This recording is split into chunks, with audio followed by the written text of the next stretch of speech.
Well, good morning or good afternoon, good evening, wherever you are. Um, I'm Imogen Ragone with Body Intelligence, and I'm joined by my friend and guest today, Miriam Grace. For some reason, Miriam, I nearly said your childhood name came to me. I've known Miriam since infant or elementary school. Um, Very strange. Anyway, this is the second of our Monday little short talks to do with the emotional body. And this week, our topic is safe uncertainty. And we kind of pose the question, is safety achieved in the body or through the mind? So welcome, Miriam. Miriam is a psychotherapist, if you don't know Miriam. And we've collaborated quite a few times, combining her expertise and experience with Gestalt psychotherapy, especially, and mine with the Alexander technique, and seeing lots of sort of commonalities and connections, and kind of bringing some of our conversations from the past several years into the public. All right. So safe uncertainty. Over the last year, our ideas of what is safe and what is certain have been turned upside down, and of course that can happen to us throughout our lifetime in individual ways. But I guess it was what was unique was to have this happen in a global way. But can you talk a bit about that, Miriam, and how the lack of feeling safe and certain affects us? Yeah. Yes. Well, I mean, I think that certainty is an illusion, and it's what a lovely illusion it is to feel certain and confident about what's going to happen and what's coming next and so on. And we are much more relaxed when we're certain. And before we started the live part of this talk, we were just talking about pets and young children and so on, and what happens when their routine changes or is disrupted. So I was saying, if the certainty about, when's tea time and when's bedtime and, where are my things, if that changes, then that person becomes more anxious, or animal can become more anxious and more stressed. A young child might return to bedwetting when they've been dry at night and so on. So it's a stress when things become uncertain. As we're adults, hopefully all of us can agree that the idea of certainty is really a bit of an illusion, because anything can happen at any moment, but we couldn't live in that level of stress. I can't sit here thinking, well, what if a plane falls through the roof? Obviously if I did think like that, I would be highly anxious and would have a severe stress disorder. But I think what you're saying about the last year, all of a sudden the everyday things have contained stress. So if you imagine, pre-pandemic, if you got up and you're sort of half asleep and you sort of reach for your toothbrush and you reach for the toothpaste and it's not there, then you sort of got to engage your brain and look for it. And at that point, you probably feel a bit irritable and a little bit stressed because something is not as it was. So, from that tiny experience, we can have life experiences such as, sudden loss, sudden illness, and so on. And then, of course, last year, we were plunged into this situation where everything became extremely stressful, and all the routines changed. Yeah, just how we did a lot of even everyday things. Yeah. Or whether we could do things that we thought and then we always could do. We made plans because you know, it was okay to you know, not wear a mask, and then it wasn't okay to not wear a mask, and then we could meet with so many people for Christmas, and then we couldn't. And you know, while I think most of us agreed with the, you know, more restrictive guidelines coming in, it didn't change the stress of planning scenario A, scenario B, scenario C, and then none of them happening, and having to do a last minute scenario when you hadn't got, you know, food for staying at home over Christmas or whatever. So there was a lot of stress just around the changes and the uncertainty, and we experienced that in our body. Aha. So you said we experienced it in our body. So how can a sense of safety be achieved in our body? Well, I think, you know, we were with the question that we're debating is whether it's in the mind or in the body. And I think you know, one of the aspects of where it helps to use your mind is to accept that nothing is certain. And, you know, you said how much you hate the quote, relax, nothing is under control. Well, but if it's meant to calm me down, it doesn't feel like it does. And it doesn't feel like it does, because we attach certainty to relaxation. And we think, when I've got everything sorted and organized, then I will relax. And I know what it's like when you're coming over here and we're going to run our body mind workshops, when you're flying from America to here, and you're very organized, and we have the checklists and the handouts, and, you know, we have it all organized, and then you feel relaxed because, you know, you feel as if everything's under control. You know, for you, that's where you put your stress. Other people might be more concerned about whether the aeroplane was under control or whether it was going to drop from the skies or whatever. But for that moment, you feel like, yeah, I'm in control, I've ticked off my list, and I can relax. And when you tie those two things together, it's great if you can achieve that certainty and that list. But we got into a situation, particularly last year, or, you know, when I was ill, I got into this situation of, I can't achieve the certainty. I don't know what the outcomes are going to be.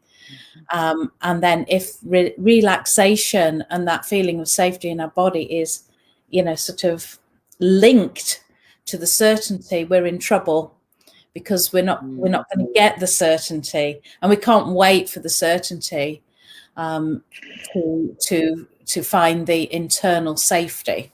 This is really reminding me to the situation with my mum and dad, and maybe especially, well, with both of them, but maybe my mum especially, with Alzheimer's, and certainty of what was going to happen next went completely out of the window. Yeah, because lots of strategies, like the tracker for her, which took so much setting up, and then, you know, it's like it was never useful. Exactly. So illness, you know, other people's illness, our own illness, change, moving house, and then, of course, pandemic as well. So back to this idea of our sense of safety, which from what you said at the beginning, or our sense of certainty, I think they're not exactly the same, but they're interlinked. You said at the beginning something about how if we can rely on things happening at certain times, then we feel more calm.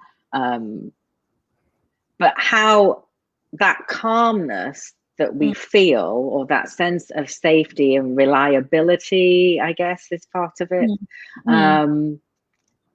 that experience is a physiological experience, right? And yet, is it something that we can, I'm thinking it is, based on something you said, is this something that we can access for ourselves and kind of come to terms with at least some levels of uncertainty and yes, and I think you know, to sort of think about the answer that we want to get to, I think, you know, we both know the answer is both. I think psychologically, we, you know, it helps if we can hold in our mind, it's okay, this adrenaline and this stress.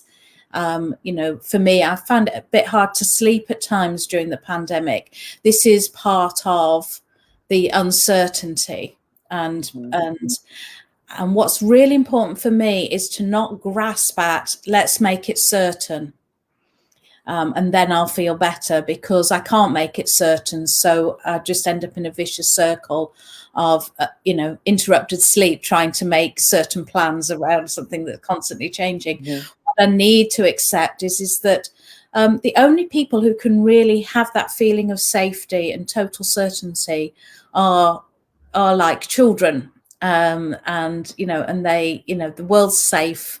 Well, not all children, of course, but you know, the happy child, the world's safe and everything's certain and predictable. And then when we move into uncertainty, first of all, we can go into one of two places.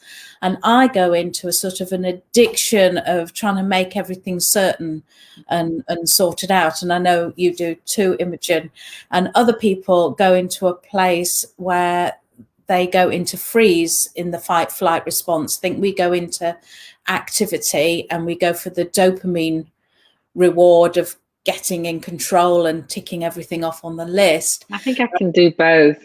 Yeah. Oh, and maybe I swing a little bit back and forth. Yes, that's true. Yes, I think. And the frozen place is more, I can't do anything, you know, it's pull the duvet over your head.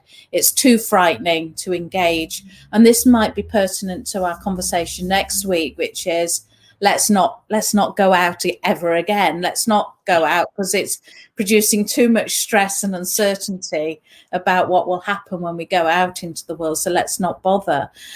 So one is, let's go for lots of nice oxytocin, and one's like, let's go for lots of dopamine, you know, the reward hormone of, you know, achieving our goals. And you know, we need a balance of both. So you said it would be good to have a takeaway from today.